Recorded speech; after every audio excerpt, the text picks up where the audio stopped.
Okay, welcome back to the channel. Before we launch the flight here from Castlegar, West Kootenay to Kelowna in British Columbia, I wanted to update you on my experiment getting the the crystal microphone to work. Now, nobody else seems to have a problem with this, but I think it may be because I also use a studio microphone through a preamp. And Windows 10, being Windows, isn't all that smart, so it recognized the PImax microphone and said it was installed and working, and I selected it, but it still ran through the preamp and the interface to the computer on my studio mic. So, yeah, I don't know what's going on there, but we're using the studio mic today. At least I think we are. Have I got it set up correctly? I don't know. I'm messing about with it now and I can't see what I'm doing. It's one of the problems with VR. It sure makes flying more fun though. Okay, we're in a BD5, which is a little tiny jet airplane that I first saw in a James Bond movie, and I just fell in love with the idea of it. So we've got our VFR map out, and you can see that we're going to be flying west-northwest to Kelowna. Charlie Yankee Lima Whiskey. So I'll just close that for now. And I think I want to be sitting a little lower. Can I do that? Yeah, perfect. Maybe a little further ahead. Can I do that? Yeah, maybe a little bit. Okay, now we'll just move over a bit. I haven't, you can tell that I'm not exactly expert. Now where's the joystick, for heaven's sakes? Landing gear, flap lever, pitch trim, throttle. Not much to this. Let's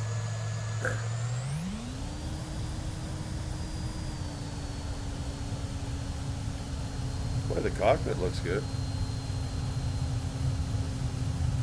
It's a jet thrusting, so it shouldn't want to drift to the left like that. I don't understand that. It should want to track straight on the runway because there's no propeller torque.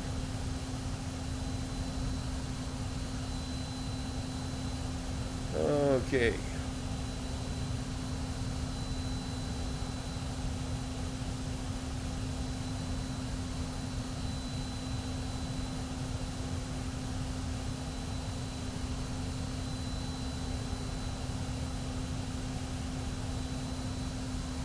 Let's see how close I can eyeball this. Get the VR map out.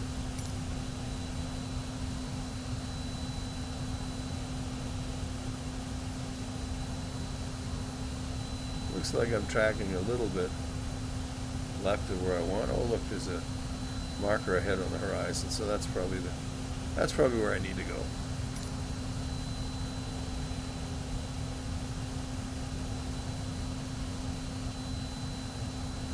Do we have flaps out?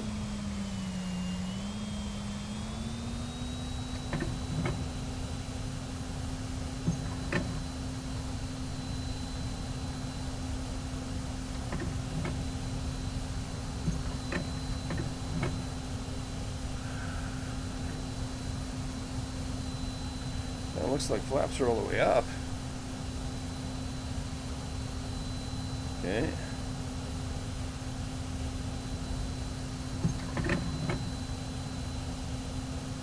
Let's try this. Is the gear up? We're going to be awfully slow. Yes, okay. It's up. Pretty airplane, isn't it?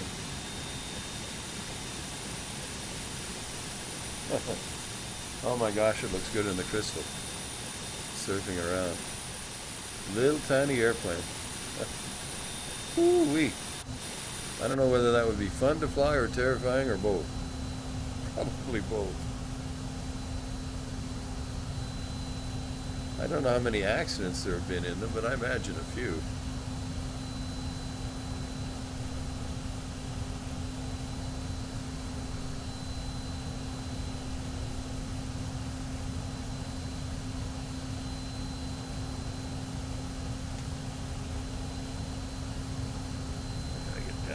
lower. I think my head's actually through the canopy.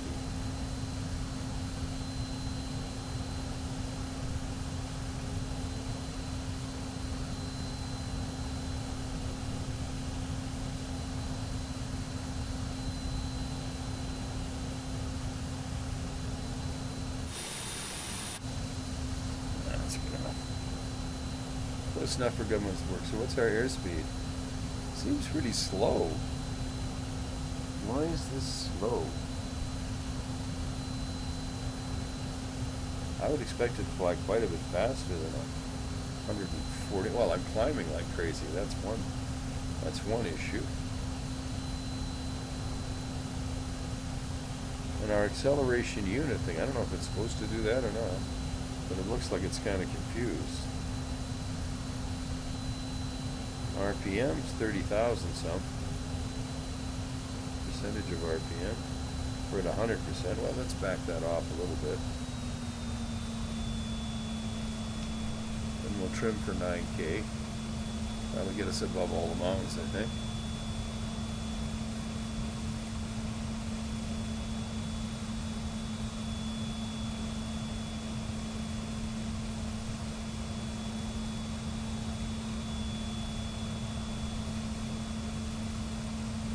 Then we should see the airspeed come up substantially.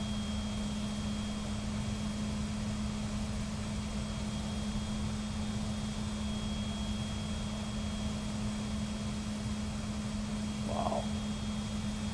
I just can't get over how amazing things look in the crystal. I mean, just amazing.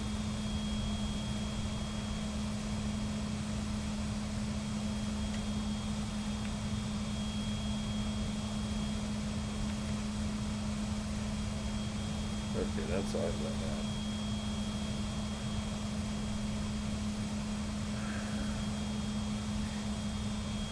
Let's move this VFR map sign over here so it doesn't annoy me.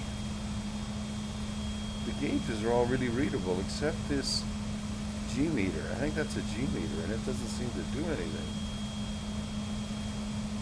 I don't know. We're still climbing. We're at 10K. I want to be at 9.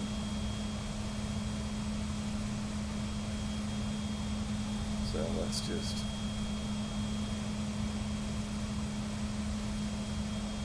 I always come back to this, how trimming in real life is easier. You set the attitude you want, you trim until the pressure's off the stick, and then you neither climb nor descend. Or if you want a climbing attitude, you set that attitude, trim the pressure off the stick, and as long as you've got the power to climb, you're good.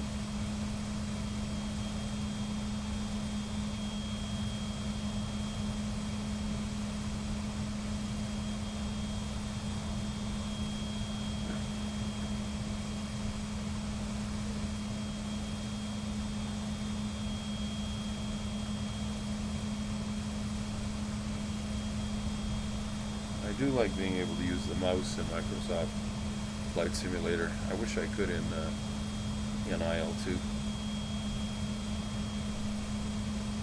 It's a pain in the butt to have to map everything. Mind you, in IL2, I fly mostly the World War I stuff. Those are the airplanes that I find the most interesting.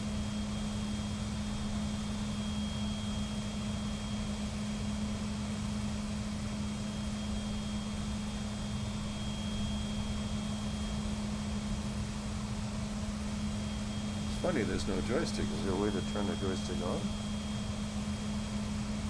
Oh, it's a side stick. Oh, I see. It doesn't seem to move very much. Of course, you don't need to move very much. Well, that's cool.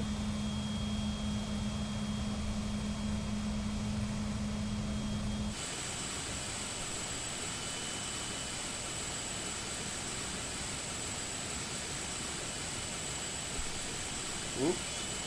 Roll's good.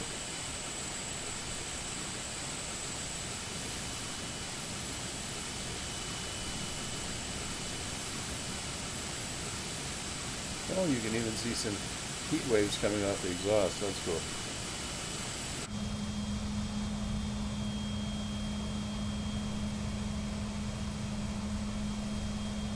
Now we're about 9K. That's where I wanted to be. Can I stay there? That's the question.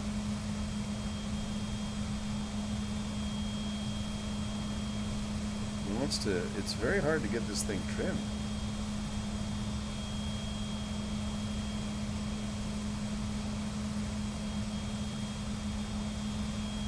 It wants to climb at 1,000 feet per minute. I don't want to do that.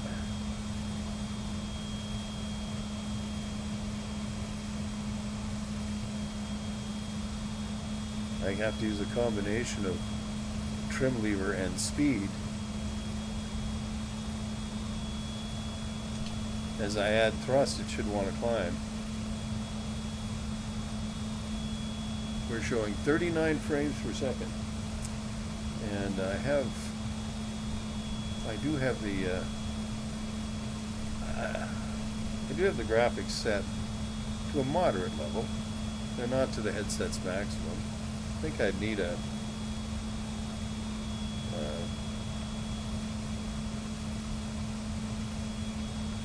probably need a 5090 video card to run it at max resolution. And you'd need games that support that too, I think.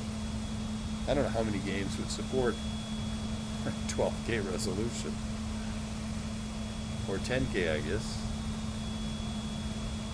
I believe it's 5K per eye in the Crystal. Is it?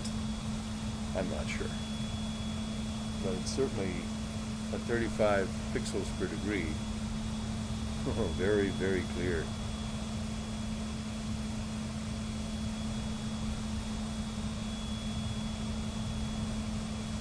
Now we're cruising at 150. I really thought we'd do better than that in this thing. I might have picked a different airplane if I had known I wouldn't be able to figure out how to fly this faster. But I don't have any flaps out, the gear is up. But we are descending slightly.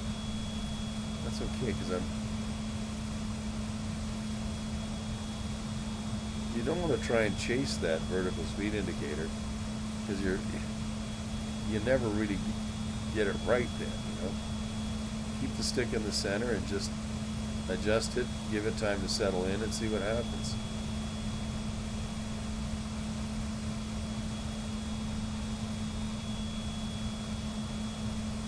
I would really like a force feedback stick. And there's a Rhino product. It's a base that you can put under your fancy joystick that'll give it force feedback. And I think I might save up for that. I'm not a rich man, but, you know, put a few bucks aside every month and eventually you get some things you want. I don't have that many things on my bucket list.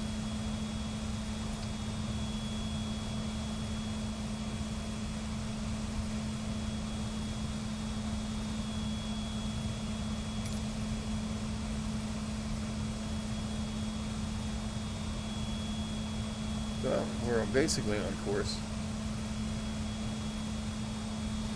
I'm not sure why I can't get this thing to trim to fly straight and level. I really am fighting with the trim on this. It wants to roll to the right, but I don't see any rudder trim.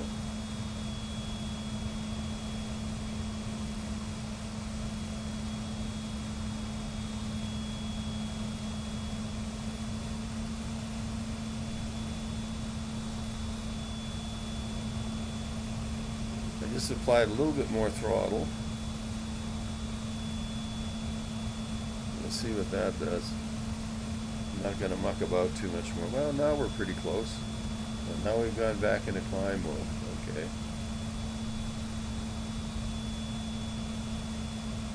Yeah, this thing is a real bear to trim.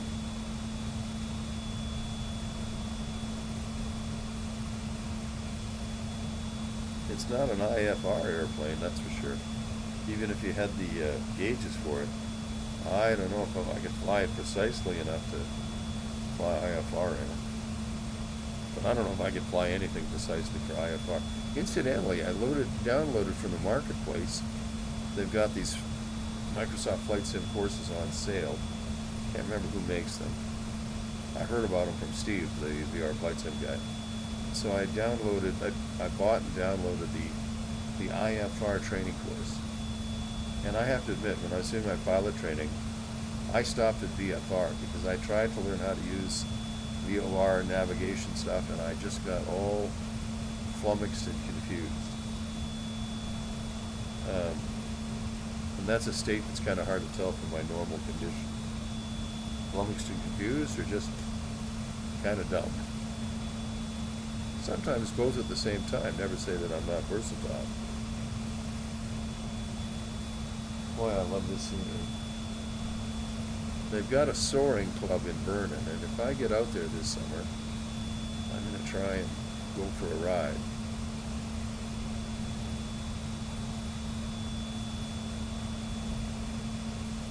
There's nothing quite as much fun as flying a glider. I don't know why. I really enjoyed flying sailplanes. I think it's because you're constantly descending. Even when you're in air that's moving up, you're descending. You're just looking for air that's going up faster than your glider is going down. So you never have a real climb attitude, unless you just want to bleed off a lot of speed in a hurry. But they are, I don't know, maybe it's like sailing. I've never sailed, but I think sailing a boat would be kind of similar, because in both cases you're working with whatever nature offers you. So maybe that's a good analogy. I'm not sure.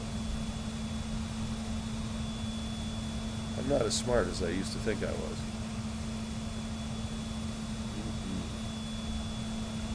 There's some wonderful skiing in the Okanagan. Silver Star, Big White, we used to ski there. I remember when I was in grade 12, I took a holiday at Christmas time, and I went to Big White. And I remember skiing down Big White in shirt sleeves in February. It was warm, but there was still a nice base. It wasn't powder that day. It was packed, but it was really good skiing. Nice film.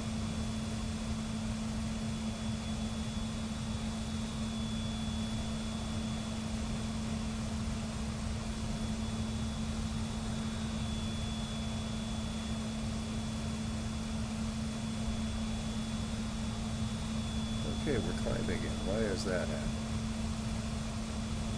I'll take my hand right off the stick and see if we can convince this airplane to fly straight and level. Sometimes I think I just need to put stronger springs and strings too, maybe, who knows, in the joystick. No, that's not the case. Well, I think it's time to start descending anyway. I'd say we're, what do you think? More than halfway there. We're past the mountainous region and heading for the gelatinous region. No, wait, that's my stomach. I'm watching my waistline. Fortunately, it's right out where I can keep an eye on it. Just an old fat man in a cruel world. You know, I like the detail on this airplane, because the canopy railings don't look perfectly smooth, and it doesn't look like they're riveted. It looks like everything's held together with bolts, maybe lock washers. Let's just start descending. I'll cut the power.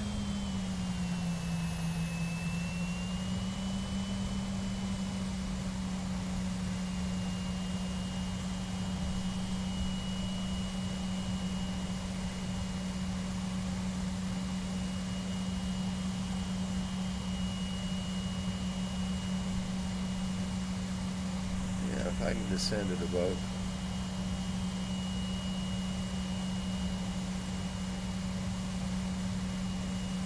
500 feet per minute, that'll be plenty.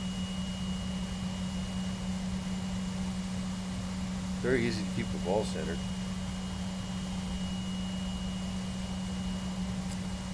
Boy, it's pretty.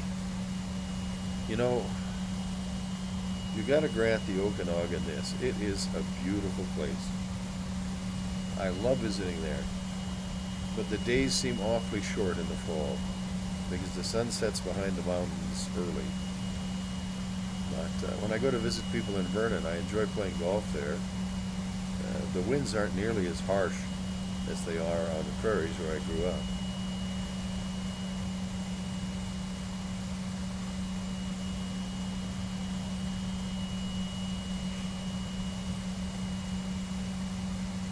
I'm just looking at the play of light over the landscape, the dark of the trees.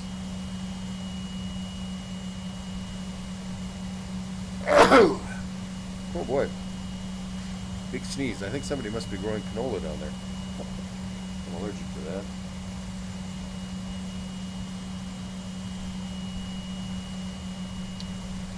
I grew up farming with my dad, and we didn't find out till I was maybe 8 or 9 that I was actually allergic to wheat and barley.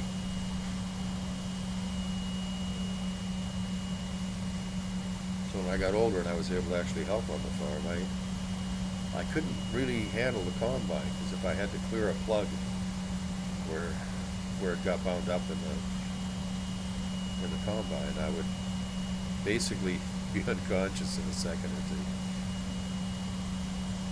But I was able to drive the grain truck, and I could haul wheat, and I could do the cultivating. So I did a lot of cultivating. Logged more hours on an International 660 than I ever logged in an airplane.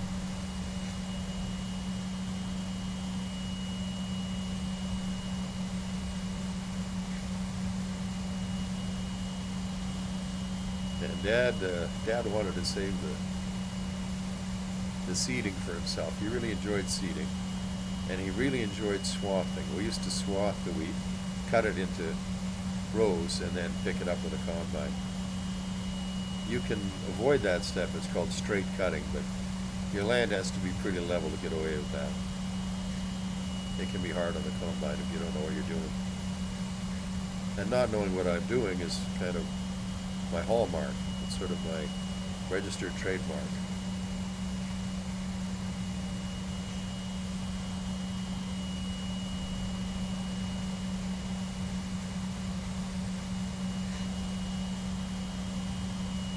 So we're descending at a pretty steady rate. That's good.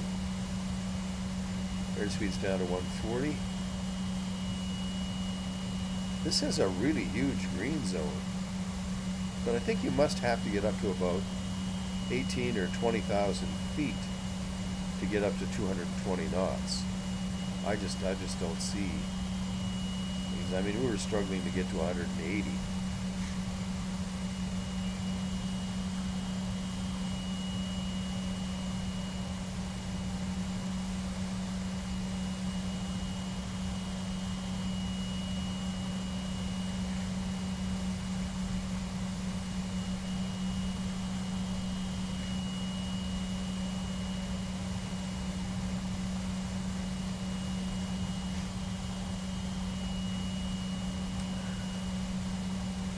I'm still fighting off this,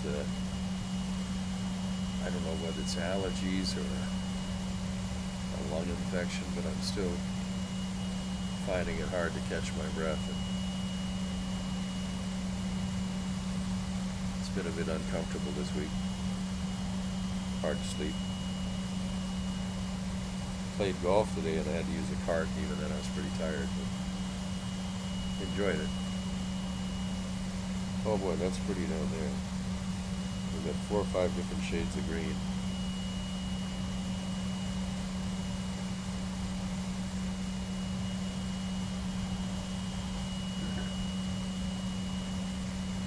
They have a regatta in Kelowna every year on the Okanagan Lake. But Kelowna's gotten big, and I don't know if it's gotten big, but it's certainly gotten crowded, and I don't think it's as pleasant a place as it was when I was a kid there, but it's still pretty nice. I think I like Vernon better just because it's smaller. Please don't tell me I'm out of fuel.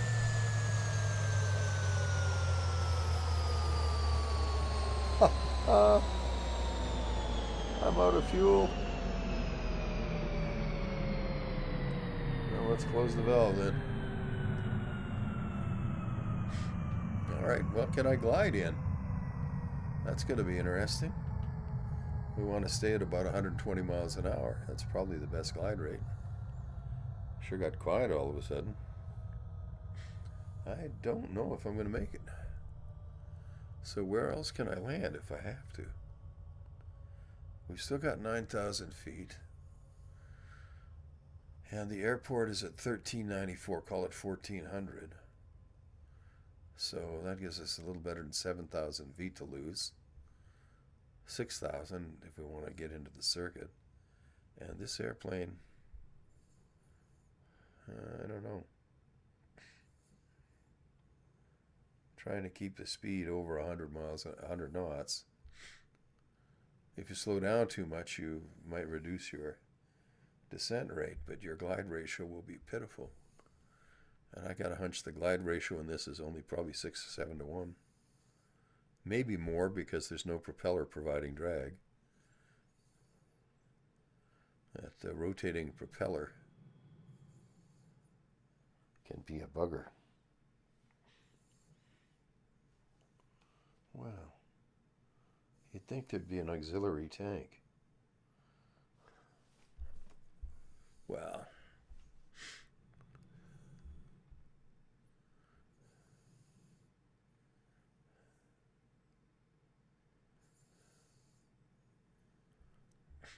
I think we can trim it for about 120 miles an hour instead of 130. I do want to get there.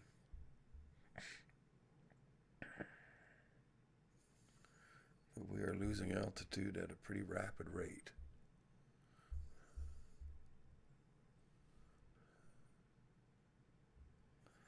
Right now I'd be on the radio, trying not to sound like a panicky, spoiled child.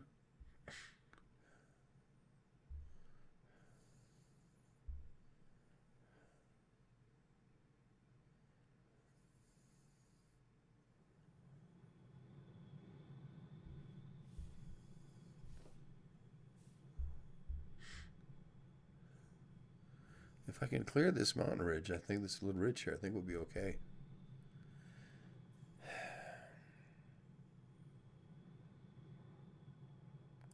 And I think we're going to be able to.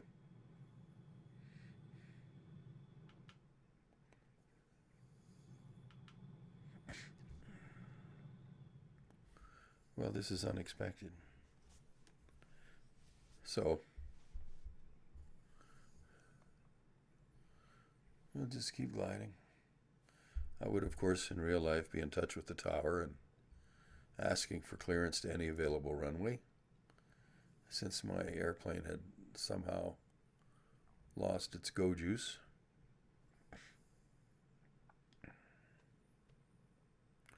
I think with these little jets, with any jet, you've got to fly higher and higher and not use quite so much thrust.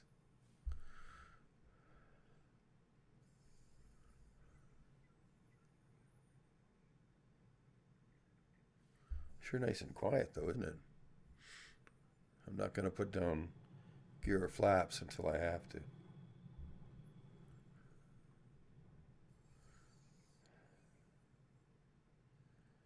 Okay, we're coming through 5,500 feet. So we've got about 3,000 feet to play with. We might just be okay.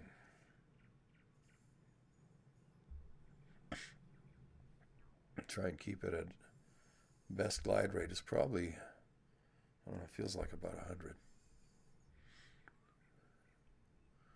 I'm going to have to do a straight in approach, I think. I'm certainly not going to have enough, I don't think I'll have enough altitude to to do an overhead approach or turn in. But this direction is the direction from which the wind is blowing, so I wonder if there's a crosswind runway here I could use. Well, let's not get fussy.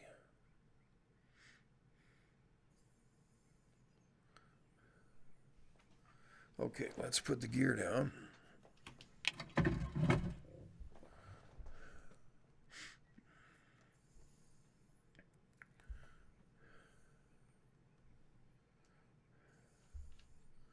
And we'll trim those up a little bit.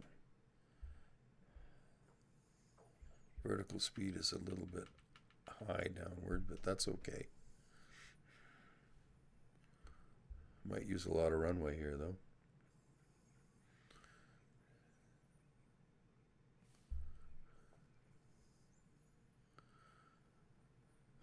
I've never done an engine out landing in a power plane.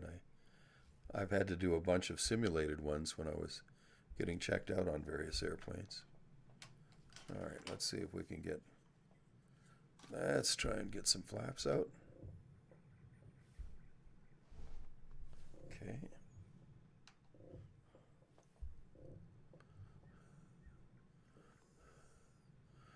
Now I'm going to slip a bit.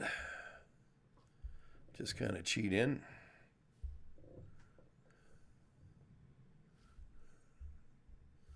I've got left rudder fully depressed, stick to the right.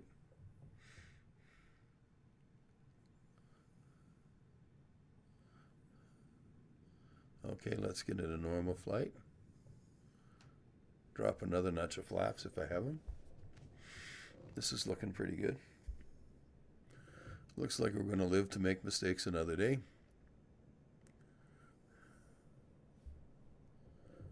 Of course, we're not down yet.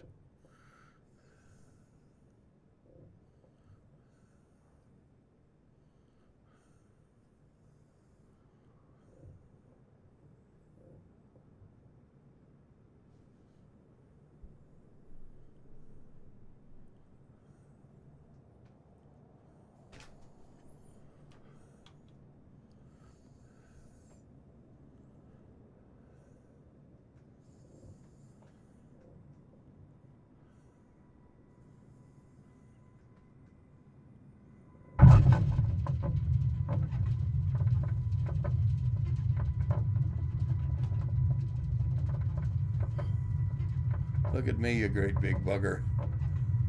How would you like to do a dead stick landing today? Yes, I told him.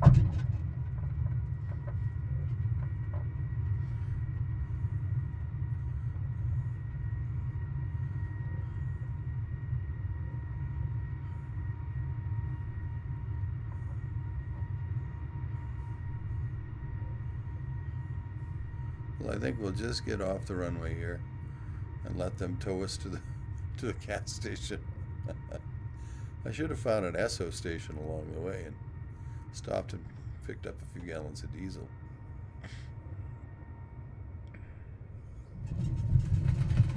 So there. An eventful flight. I thought it was going to be just a boring, casual flight where I just ramble on about my usual nonsense, and instead I got to practice estimating the glide distance and putting it into practice. I'll tell you this, it's a lot less stressful in flight sim than in real life. Anyway, thanks for watching. I hope you enjoyed it, even though it's another demonstration of my essential incompetence. Running out of fuel, oh my God, that's embarrassing. But it was a fun flight, and I hope you enjoyed it. And I hope you'll come back if you like flight sim content, VR, and the PImax Crystal. We'll talk soon.